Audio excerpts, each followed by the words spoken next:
Flores, and this is my fourth and final speech on mental health and why you need to take your mental health seriously. So while I'm giving my speech, I want you to think about this question that I'm about to ask. So lately, have you taken your mental health serious, or the mental status of your state? Have you taken it serious, and have you actually sat down to think about why you are feeling the way that you are feeling? Whether it's happy, sad, or in between, mental health should be recognized in all arrays.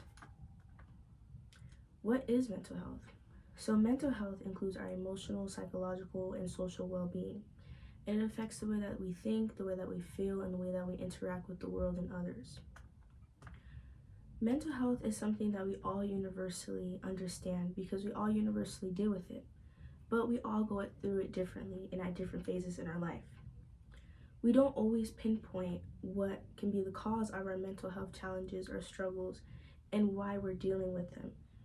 And we don't often help or aid ourselves in able to go through these mental health challenges better.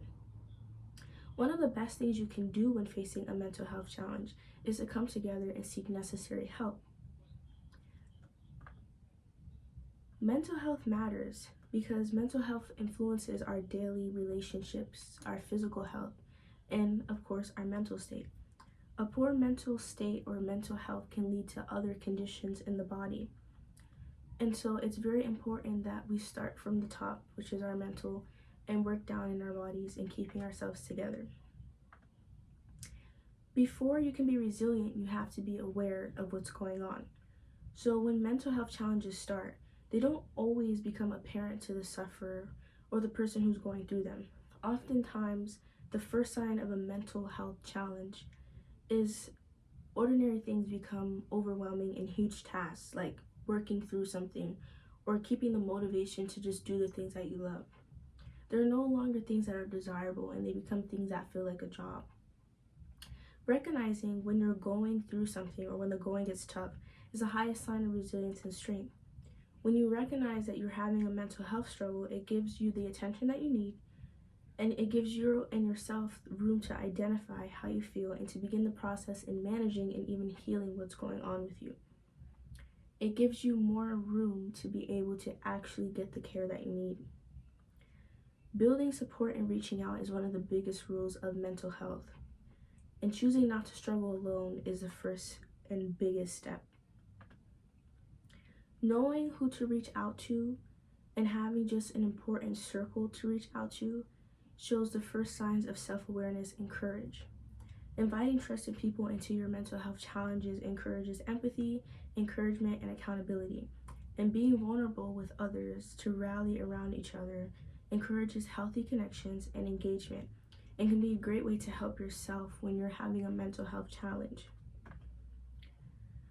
How can we support mental health?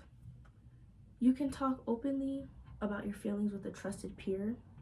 You can seek professional help if it gets to the point where you feel like you're not getting the care that you need.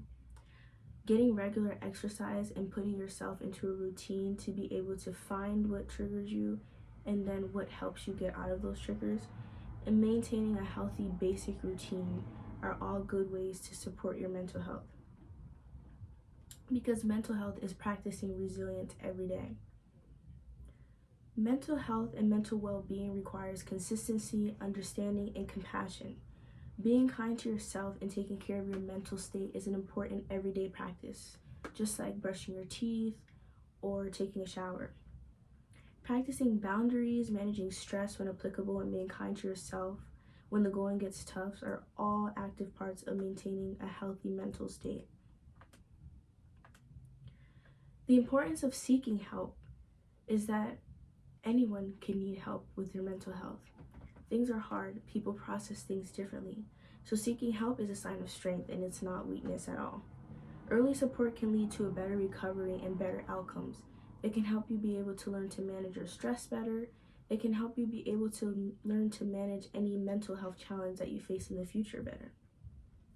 Mental health can be challenging, but our mental health challenges do not have to define our lives, especially once we start to take care of them. Vulnerability is the highest sign of resilience, and being vulnerable is the first step to growth and results, especially with mental health challenges. And as someone who has personally had mental health challenges in the past, I've learned how to become healthy with when I'm going through something or when I feel burnt out.